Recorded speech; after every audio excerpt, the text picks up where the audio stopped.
Hi friends, ಎಲ್ರಿಗೂ ನಮಸ್ಕಾರ. Welcome back to my channel. ನಾನು ಇವತ್ತಿನ ದಿನ ನನ್ನ ಸ್ಟೈಲಲ್ಲಿ ಟೊಮ್ಯಾಟೊ ತಿಳಿ ಸಾಂಬಾರನ್ನ ಯಾವ ರೀತಿ ಸಿಂಪಲ್ಲಾಗಿ ಹಾಗೆ ಕ್ವಿಕ್ಕಾಗಿ ಮಾಡ್ಕೊಳ್ಬೋದು ಅಂತ ತೋರಿಸ್ಕೊಡ್ತಾ ಇದ್ದೀನಿ.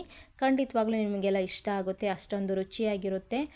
ಬಿಸಿ ಅನ್ನದ ಜೊತೆ ಅಥವಾ ಮಿಕ್ಕಿರುವಂಥ ಅನ್ನದ ಜೊತೆ ನೀವು ಇದನ್ನು ಹಾಕ್ಕೊಂಡು ತಿಂತಾ ಇದ್ದರೆ, ಜೊತೆಗೆ ಹಪ್ಪಳ ಸಂಡಿಗೆನ ಇಟ್ಕೊಂಡು ತಿಂದರೆ ತುಂಬಾ ರುಚಿಯಾಗಿರುತ್ತೆ. ಏನಾದರೂ ಹುಳಿಯಾಗಿ ಖಾರವಾಗಿ ತಿನ್ನಬೇಕು ಅನ್ನಿಸಿದಾಗ ಈ ಒಂದು ರೆಸಿಪಿನ ಟ್ರೈ ಮಾಡಿ, ನಿಜವಾಗ್ಲೂ ಟೇಸ್ಟಿಯಾಗಿರುತ್ತೆ.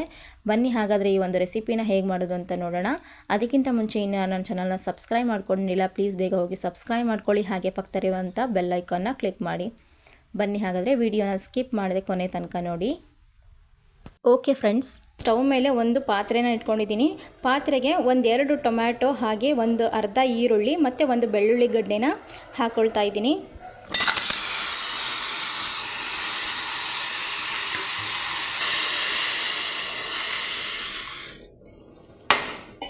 ಹಾಕೊಂಡ ನಂತರ ನಾನು ಬೇಯಲಿಕ್ಕೆ ಎಷ್ಟು ಬೇಕೋ ಅಷ್ಟು ನೀರನ್ನು ಹಾಕ್ಕೊಂಡಿದ್ದೀನಿ. ಒಂದ್ಸರಿ ಇದನ್ನು ಚೆನ್ನಾಗಿ ಮಿಕ್ಸ್ ಮಾಡ್ಕೊಂಡ್ಬಿಟ್ಟು ಒಂದು 10 ನಿಮಿಷ ಇದನ್ನು ಚೆನ್ನಾಗಿ ಕುದಿಸ್ಕೋಬೇಕು. ಟೊಮ್ಯಾಟೊ ಎಲ್ಲ ಹುಳಿ ಬಿಟ್ಕೋಬೇಕು, ಅಲ್ಲಿ ತನಕ ಇದನ್ನು ಚೆನ್ನಾಗಿ ಕುದಿಸ್ಕೋಬೇಕಾಗುತ್ತೆ.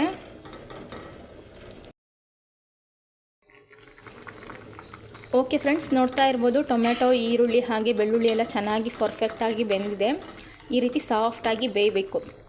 ಈಗ ಇದನ್ನು ತಣ್ಣಗಾಗಲಿಕ್ಕೆ ಬಿಟ್ಬಿಟ್ಟು ನಂತರ ನೀರು ಹಾಗೆ ಟೊಮ್ಯಾಟೊನ ಸಪ್ರೇಟ್ ಮಾಡಿಕೊಂಡು ಟೊಮ್ಯಾಟೊನ ಒಂದು ಮಿಕ್ಸಿ ಜಾರ್ಗೆ ಹಾಕ್ಕೊಂಡು ಗ್ರೈಂಡ್ ಮಾಡ್ಕೊಳ್ತಾ ಇದ್ದೀನಿ. ಹಾಗೆ ಇದು ಪೂರ್ತಿಯಾಗಿ ಆದ ನಂತರ ನೀವು ಮಿಕ್ಸಿ ಜಾರ್ಗೆ ಹಾಕೋಬೇಕು. ಈಗ ನಾನು ಲಿಡ್ನ ಆಫ್ ಮಾಡ್ಕೊಳ್ತಾ ಇದ್ದೀನಿ.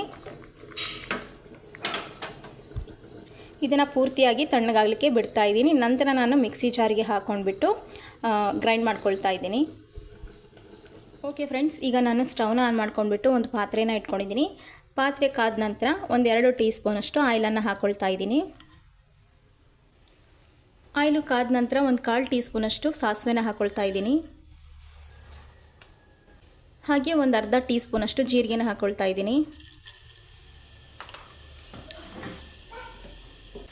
ಸಾಸಿವೆ ಹಾಗೂ ಜೀರಿಗೆ ಸ್ವಲ್ಪ ಚಟಪಟ ಆದ ನಂತರ ಒಂದು ಬೆಳ್ಳುಳ್ಳಿ ಗಡ್ಡೆನ ಸಿಪ್ಪೆನ ತೆಗೆದುಬಿಟ್ಟು ಜಜ್ಕೊಂಡು ಇಟ್ಕೊಂಡಿದ್ದೀನಿ. ಅದನ್ನು ಹಾಕ್ಕೊಂಡ್ಬಿಟ್ಟು ಸ್ವಲ್ಪ ಫ್ರೈ ಮಾಡ್ಕೊತೀನಿ. ನಂತರ ನಾನು ರೆಡ್ ಚಿಲ್ಲಿನ ಹಾಕ್ಕೊಳ್ತಾ ಇದ್ದೀನಿ, ಒಂದು ರೆಡ್ ಚಿಲ್ಲಿ.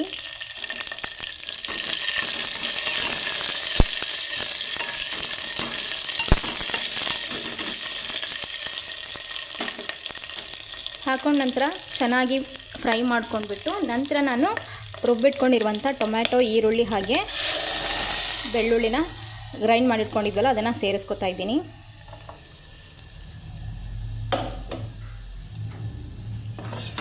ಸೇರಿಸ್ಕೊಂಡ್ಬಿಟ್ಟು ಒಂದು ಸ್ವಲ್ಪ ಚೆನ್ನಾಗಿ ಮಿಕ್ಸ್ ಮಾಡ್ಕೋಬೇಕು.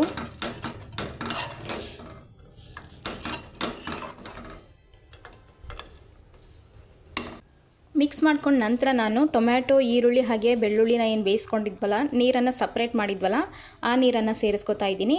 ಯಾಕಂದರೆ ಇದರಲ್ಲಿ ಹುಳಿ ಅಂಶ ಎಲ್ಲ ಬಿಟ್ಕೊಂಡಿರುತ್ತೆ ಟೊಮ್ಯಾಟೊ, ಹಾಗಾಗಿ ಇದನ್ನು ಕೂಡ ಹಾಕ್ಕೊಳ್ತಾ ಇದ್ದೀನಿ.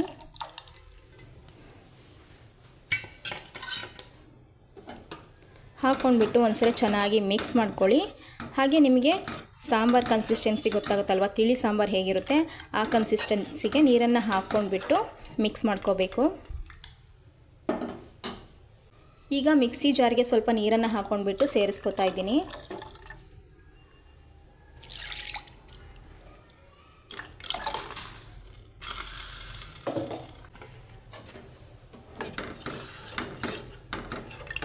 ಸೇರಿಸ್ಕೊಂಡ್ಬಿಟ್ಟು ನೋಡಿ ಈ ರೀತಿ ಮಿಕ್ಸ್ ಮಾಡ್ಕೊಳ್ಬೇಕು. ನಂತರ ಖಾರಕ್ಕೆ ಎಷ್ಟು ಬೇಕೋ ಅಷ್ಟು ನೋಡ್ಕೊಂಡ್ಬಿಟ್ಟು ಚಿಲ್ಲಿ ಪೌಡರ್ನ ಹಾಕ್ಕೊಳ್ಳಿ. ಹಾಗೆ ರುಚಿಗೆ ತಕ್ಕಷ್ಟು ಉಪ್ಪು ಹಾಕ್ಕೊಂಡ್ಬಿಟ್ಟು ಒಂದ್ಸರಿ ಚೆನ್ನಾಗಿ ಮಿಕ್ಸ್ ಮಾಡಿಕೊಂಡು ನೀರನ್ನು ನೋಡ್ಕೊಳ್ಳಿ, ಎಷ್ಟು ಬೇಕೋ ಅಷ್ಟು ನೀರನ್ನು ಹಾಕ್ಕೊಂಡು ಇದನ್ನು ಕುದಿಯೋದಕ್ಕೆ ಬಿಡಬೇಕಾಗುತ್ತೆ.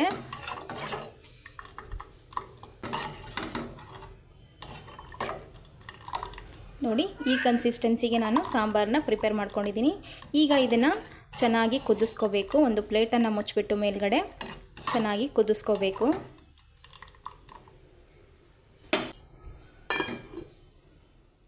ಕುದಿಯುವಾಗ ನಾನು ಲಾಸ್ಟಲ್ಲಿ ಕರಿಬೇವನ್ನು ಹಾಕ್ಕೊಳ್ತಾ ಇದ್ದೀನಿ.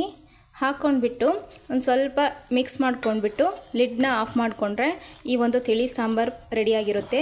ಬಿಸಿ ಅನ್ನದ ಜೊತೆ ಈ ರೀತಿ ಸಾಂಬಾರನ್ನ ಮಾಡ್ಕೊಂಡು ತಿಂತಾಯಿದ್ರೆ ತುಂಬಾ ರುಚಿಯಾಗಿರುತ್ತೆ. ನೀವು ಕೂಡ ಮನೇಲಿ ಒಂದ್ಸರಿ ಟ್ರೈ ಮಾಡಿ ಹೇಗೆ ಬಂದಿದೆ ಅಂಥೇಳಿ ಕಮೆಂಟ್ ಮಾಡಿ ತಿಳಿಸಿ. ನೋಡಿದ್ರಲ್ವಾ ಫ್ರೆಂಡ್ಸ್, ಈ ಒಂದು ರೆಸಿಪಿ ಇಷ್ಟ ಆಗಿದೆ ಅನ್ಕೋತೀನಿ. ಇಷ್ಟ ಆಗಿದ್ದರೆ ಪ್ಲೀಸ್ ಲೈಕ್ ಮಾಡಿ, ಶೇರ್ ಮಾಡಿ, ಕಮೆಂಟ್ ಮಾಡಿ, ಹಾಗೆ ಸಬ್ಸ್ಕ್ರೈಬ್ ಮಾಡಿಕೊಂಡು ಸಪೋರ್ಟ್ ಮಾಡಿ.